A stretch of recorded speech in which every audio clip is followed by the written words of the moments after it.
सतनाम सतसाहिब।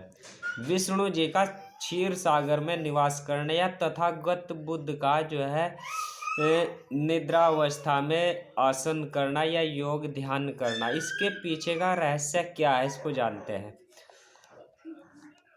के विषय में गहराई से जानते हैं। सुना व पढ़ा व मूर्तियों के द्वारा भी देखा जाता है कि विष्णु जी व तथागत गौतम बुद्ध जी क्षीर सागर में लेटे हुए दिखाए जाते हैं। यानी विभिन्न मूर्तियों या तस्वीरों में भी उन्हें लेटे हुए अवस्था में ही दिखाया जाता है। तो उसके पीछे का क्या रहस्य, इसे जानते। साधक जब बैठे बैठे ध्यान की अंतिम अवस्था को प्राप्त हो जाता है, गहन समाधि उसको लग जाती है, और जब तक गहन समाधि लगी रहती है तब तक तो वह पद्मासन पर ही योग करता है, और वही यही पद्मासन पर ही ध्यान योग करना ही उपयुक्त अवस्था है। लेकिन जब गहन समाधि टूटती है तो तब उस साधक का शरीर क्रश हो जाता है, अर्थात वह कुछ दिनों तक या कुछ समय तक वह पीठ के बल नहीं बैठ सकता है। तो शवासन के द्वारा भी शब्द धुन या अनहद नाद को सुनने लगता है। यानी वह साधक जो ध्यान योग करता है, शब्द धुन व शब्द प्रकाश में सुरती या नृत्य अपना ध्यान लगाता है, तो वह लेटी हुई अवस्था में भी कर सकता है। यह शवासन वाली क्रिया लेट कर ही होती है। नंबर 2, बारिश के मौसम में 4 महीने ऐसे होते हैं जिसमें पाचन क्रिया कमजोर हो जाती है। सभी साधकों की कीट पतंगे व मच्छर अधिक होते हैं, और आना जाना व आवागमन यानी पथ भ्रमण बहुत ही कम होता है।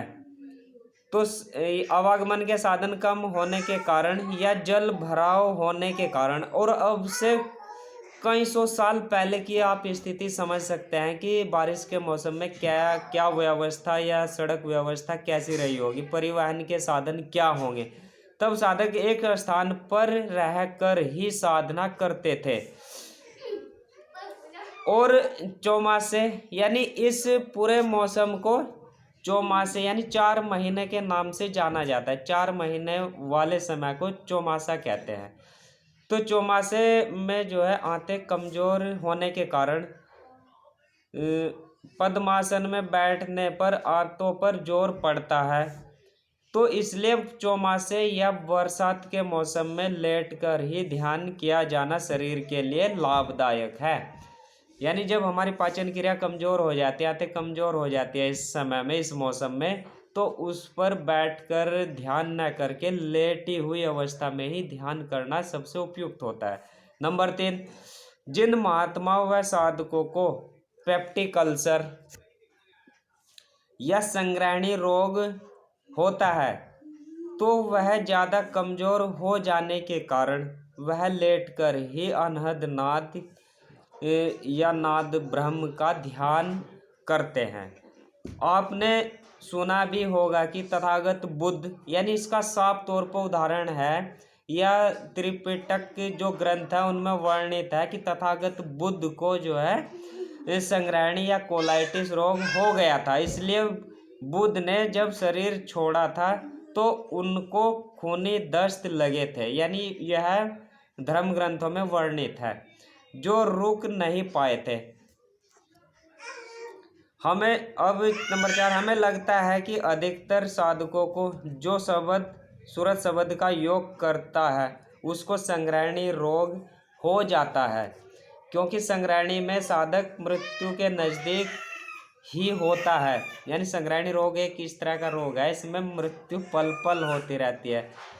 और तभी तो संत श्रोमणी रविदास जी महाराज जी की एक भविष्यवाणी है कि जो आने वाला अवतार है या पैगंबर है या संदेश वाहक है, वह जीते जी, या कल की अवतार है, वह जीते जी कई बार मरेगा। अर्थात वह संग्रहणी रोग से या कोलाइटिस से पीड़ित हो सकता है, जिसमें मरने जैसी स्थिति होती है।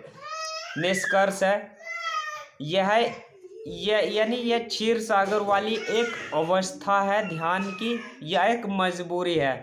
इस पर विचार किया गया है। तो यह एक अवस्था नहीं है कि सभी को इससे गुजरना ही जरूरी है। यह तो उस शरीर की मजबूरी होती है, वह रोग से बचाव का एक तरीका है।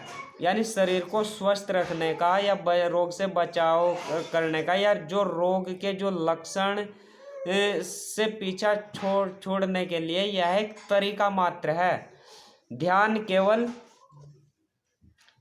केवल पद्मासन में बैठकर ही अच्छा होता है। यानी ध्यान की सबसे उपयुक्त और सटीक विधि पद्मासन ही होती है, और नहीं तो साधारण आसन लगाकर भी कर सकते हैं और ऐसे लेटकर भी कर सकते हैं।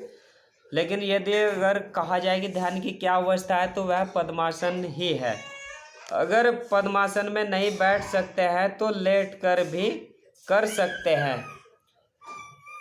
और जो उस श्रेणी का साधक व संत होता है, वह कोलाइटिस संग्रहणी रोग से अवश्य गुजरता है। हमारी ट्रस्ट उपकारवंत सेवा ट्रस्ट में भी एक ऐसे साधक है जिनको ध्यान की अंतिम अवस्था से गुजरने के बाद या उससे पहले भी उन्हें संग्रहणी था, तो वह अधिकतर समय अब भी लेटकर ही ध्यान योग, ध्यान साधना, नाद ब्रह्म का सुनना, शब्द सूरत का मिलन या सूरत शब्द का जो अनहद नाद है, शब्द धुन है, उसको लेटकर ही करते हैं।